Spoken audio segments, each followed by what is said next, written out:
It's 19 years to the week since Leeds went down to Arsenal and recorded a famous 3-2 victory. This weekend, we look to do the same. 4 games to go. This is the warm-up.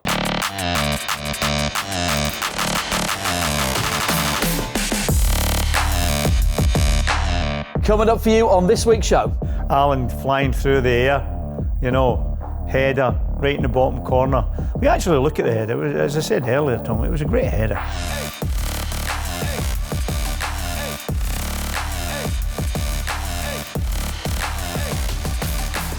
Joining me, as always, Leeds United legend Dom Matteo, who of course played in that famous 3-2 victory, and we might touch on that a little bit later on as well. How are you doing? You all right? I'm all right, mate. Yourself? Good, very good, thank you. So the pitch here at Ellen Road is getting ready for the rugby this weekend. We're away down at Arsenal, and we'll preview that game in full. But let's just recap from last week when we were here. It wasn't empty and quiet. It was absolutely bouncing. Not to be against Manchester City. Pretty well beaten in the end against one of the best teams on the planet. Yes, and we knew it was going to be tough, and it was. There was bits of the game there was good bits of the game we can take out of that. But I think in the main, when you're playing against Man City, you make a mistake, they punish you. That's what they do, these top teams, and Man City did that. But there was some positive to take out. I think the lads never stopped, they kept going. The fans were really behind us all the way, even to the end of the game. Even though we'd been beat 4-0, the fans were still here, still shouting, still wanted us to keep going, and that's the way it felt. But I think, was anyone expecting to get a result? Maybe not. I don't know. It was one of those games when you're playing against the top side, anything you can get is a bonus, and unfortunately we just didn't get that.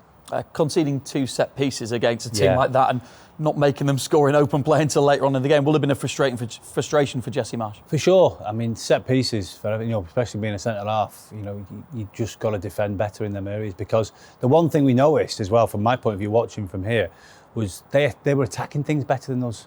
And it should be us, the ones that are attacking headers and defending headers, and it was them who were doing that. And they're a team that plays this lovely free-flowing football, but they can still mix it up when they need to, and they've got some big physical presences.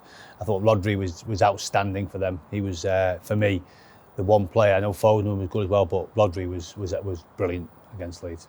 The one thing you don't want to happen when you're preparing against a team like Man City is for things to change last minute. Liam Cooper injured in the warm-up, and then of course, pretty much halfway through the game, Stuart Dallas with that horrible injury we'll come on to in just a moment. How difficult is it to adapt when you're all set up and you're ready to go? And then certainly with the system that we were playing against Man City, the loss of Stewie in that really was difficult to overcome.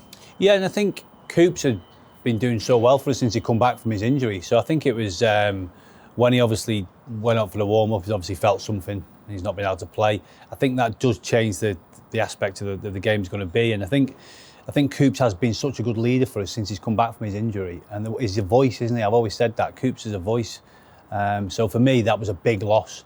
And did we recover quick enough? Probably not, being honest, but it does affect you, that. But the players who've come in obviously had to do a job. And maybe when you're missing your captain as well, that voice, it's so important. I know we always go on about this voice, but it is. When I've been there myself as captain for the club, and when I've not been captain, you always have to have a few voices on the pitch, and I think we're still missing a few more people who can organise and talk. But it was just like you say for Coops. It's sad again that he's had to. Hopefully, it's not too bad. We don't know how bad that is, but hopefully he's back for this game as well. Yeah, there was only a couple of minutes really in the game where everything quietened down, and that was just down there where Stewie was involved in that injury. The last thing anyone wanted to see. Good to see that the surgery's taken place. He posted a picture and thanked everyone for their well wishes. But of all players, Stuart Dallas is going to be out for a bit now as well. He's so integral to the team. He is. He's probably, I think, over the last few years, he's probably been the best player, most consistent. He plays all over the football pitch at times, never complains, gets on with it. And I think when he went down, I think we all knew, didn't we? Because he doesn't stay down. Stewie's a great lad. He gets up and he gets on with his game. He knows what he's doing. Just unfortunate that's happened, and we just wish him a speedy recovery because we need him back ASAP. Obviously, we know he's going to be out for a while, but again, it's we've got good medical staff that got him in sorted it quite quickly, because I think that's what you got to do.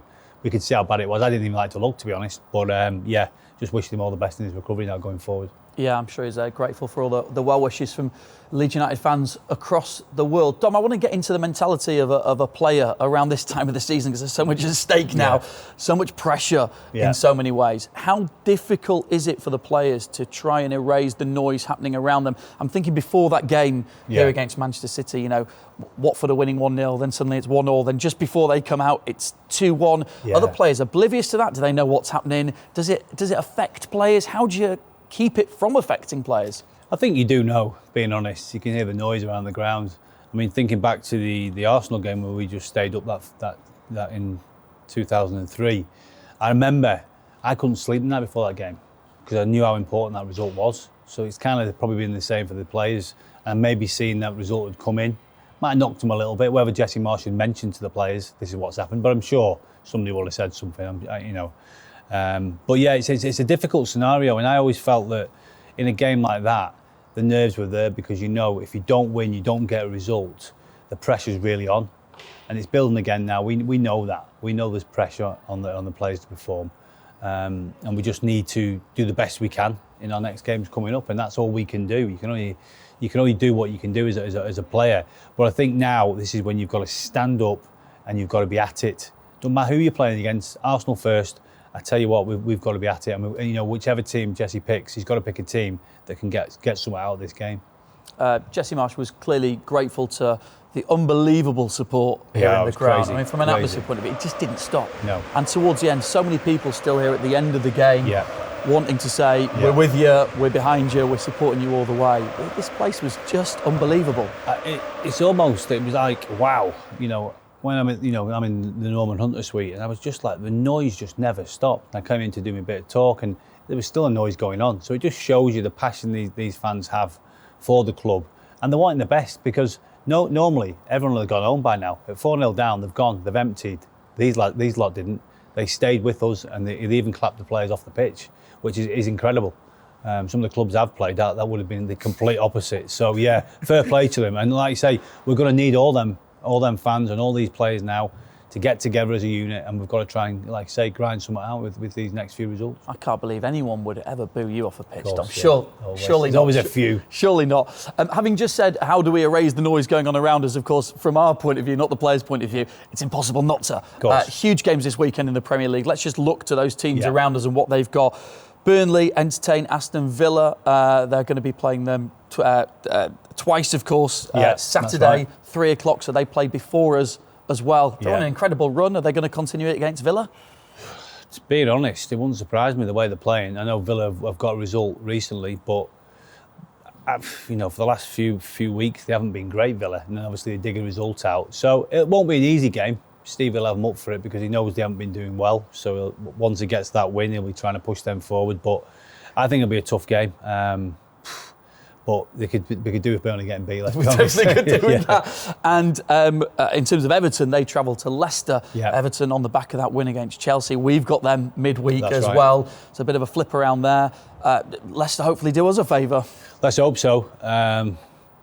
Hopefully Mr. Vardy's got his shooting boots on. But no, listen, it is what it is with them games. Everton are up for it. We've seen that. With the position they're in, they've kept going, and fair play to them. I think their fans were really, they're quite hostile at times, but I think they have really got behind the players as well at the moment because they know what's at stake. And when it gets to that point in the season, that's what happens. And the Evertonians will be thinking there might be a great escape again. They've done it before, but hopefully they don't do it again. And just finally, another one of your old clubs, Liverpool, who'll now play in, it's unbelievable, every game available to them this season because they've made all the finals. They're entertaining Tottenham, of course. Tottenham, that's going to affect Arsenal as well at that end of the table. Who's going to win that game? I just think with the momentum that Liverpool have, even when they were 2-0 down in the Champions League semi-final, they don't panic, do they? They're well organised. They know everyone knows what they're doing. It's just the changes they can make. They've got so much quality, and when they make a change, it always seems to work. But yeah, won't be an easy game against Spurs. They've been flying at the minute. So again, it's about how Liverpool manage that game against another good side because they'll be thinking they can get something. And Liverpool, with the momentum and the way they're playing, and people like Diaz have come in and really lit the club up as well. So tough game, but I think Liverpool just edge it. OK, that's the Premier League preview, but it's all about what we do down at Arsenal. Of course, we'll preview that in full in just a moment. Before we do, let's hear the thoughts of Leeds United's head coach, Jesse Marsch. Going into the Arsenal game, you surprised Pep last week with the way you set up. What's the sort of attitude? Is it to go and try and win the game, or is it try and contain maybe? Yeah, it's to try to win the game for sure. I think we respect Arsenal a lot. They have a lot of quality players, and they've developed a lot over the past few years with Arteta, and we know that we've already gone over a lot of what we want the game to look like and what their strengths are, and so we know it's a good team, and it's a version of Man City. They like to spread the field. They like to play with combinations. They're a very good passing team. They have very good movement. So our ability to limit that, and then our ability still to command the game with the ball and be good in possession, and then be good in transition phases. So one thing that was also disappointing in the Man City game is, we've been relatively stable in defensive set pieces, and then we give up 2. So we talked through that a little bit today and worked on it again on the pitch, but I expect us to be better with that in the next 4 games. So yesterday was the 50th anniversary of Leeds United beating this weekend's opponent, Arsenal, in the FA Cup final, 1972, and a famous 1-0 victory. We caught up with one of the stars of the game and Leeds United legend Eddie Gray for his memories on that special day. What do you remember of the goal, as it unfolded on the pitch? Well, I just remember the ball being played to Mick Jones on the right-hand side, and Mick getting down the line and whipping it in, and Alan flying through the air, header right in the bottom corner. We actually look at the header. As I said earlier, Tom, it was a great header. It wasn't an easy chance. It could actually have waited for it and tried to volley it. A lot of players would have done. But I think Alan seen the opportunity to dive in and meet it and take it early, and probably that never gave the goalkeeper any chance then. So hearing that full-time whistle, knowing you'd done it, what was the feeling? Big relief. Yeah. To hear the whistle, obviously it is, because it's a tight game, there's only a goal in it, and you're looking at the referee and you think, is he going to put his whistle to his mouth now? Please put your whistle to your mouth. Oh, it was great, and you could see the elation of the players when the final whistle went. It meant so much. It meant so much to the club, it meant so much to the fans, the manager, and you're on the knife edge. Because you're playing against good side, and they can turn the game in a minute, like our players. So to hear the final whistle was terrific, and to be walking up the steps to receive, your medal, yeah, great moment, Tom. Something you never forget. And just looking at that photograph behind me there, the disappointing thing for me, Tom, is I'm sitting here and I'm looking at that. There's a lot of the boys not with us anymore, but. Great memories, and that was one great day I shared with him.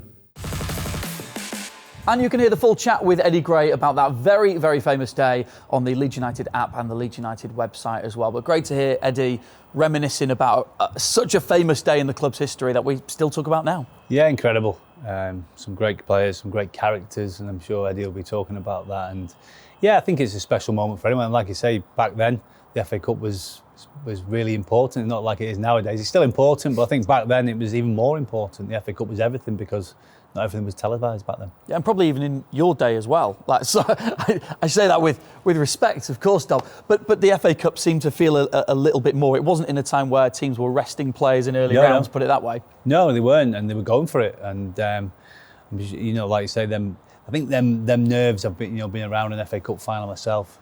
And it's one of those days that you never forget, and I'm sure Eddie will talk about it. Even though I didn't play in the game, I was there, I experienced it.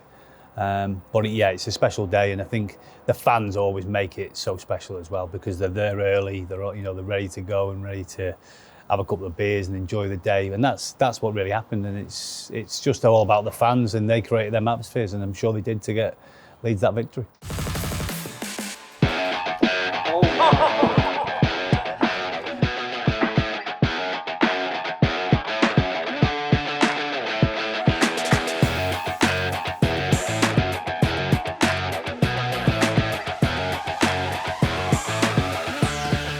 Yeah, 35. 10. Yeah. 50. Unlucky, no point. Oh! Wow.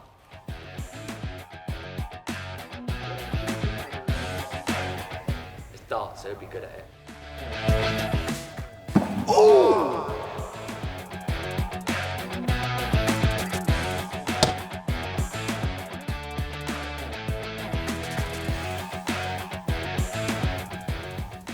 Five. 25. It was 5. That's 25.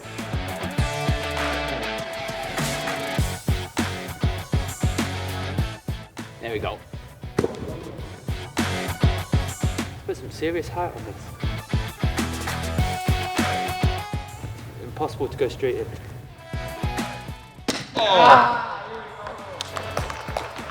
There he is. This will come in, lads. Yes. Let's put a bit of height on it, bud.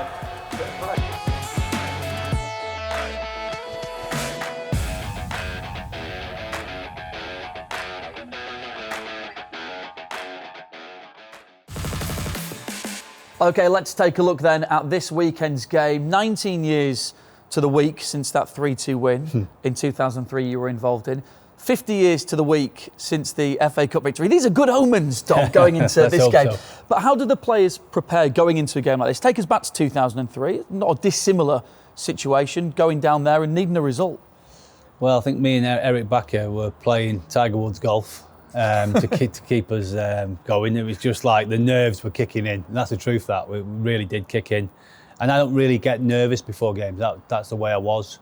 But I did feel nervous before that game. I knew it was at Highbury. I knew how tough it was going to be against a team who were going to win the league. And we put the mockers on that. And it's kind of what Leeds need to do now is dig out results. And that's what we did that day. We didn't play particularly well. They didn't take their chances. Obviously, the big Verdukes did take his chance when he got... I think I got an assist in that as well. I just wanted to mention that. Yeah, a little ball in. It was miles offside, but they let it go. That was back in them days. And the big man did the rest. And I think some of the goals in that game were unreal. Obviously, Ian Hart's goal, and I think Harry scored as well, didn't he? So it was a brilliant performance. And I think the fans were a huge part of that as well.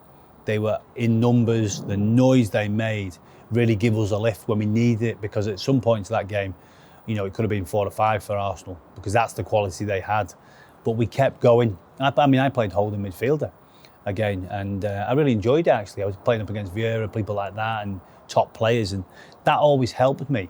So I think for the players coming to play against this Arsenal team now, they'll be up against good players as well, but I think that should bring the best out of you as a player. So that's what we've got to do to try and get something out of this result. And for me personally, it was all about winning.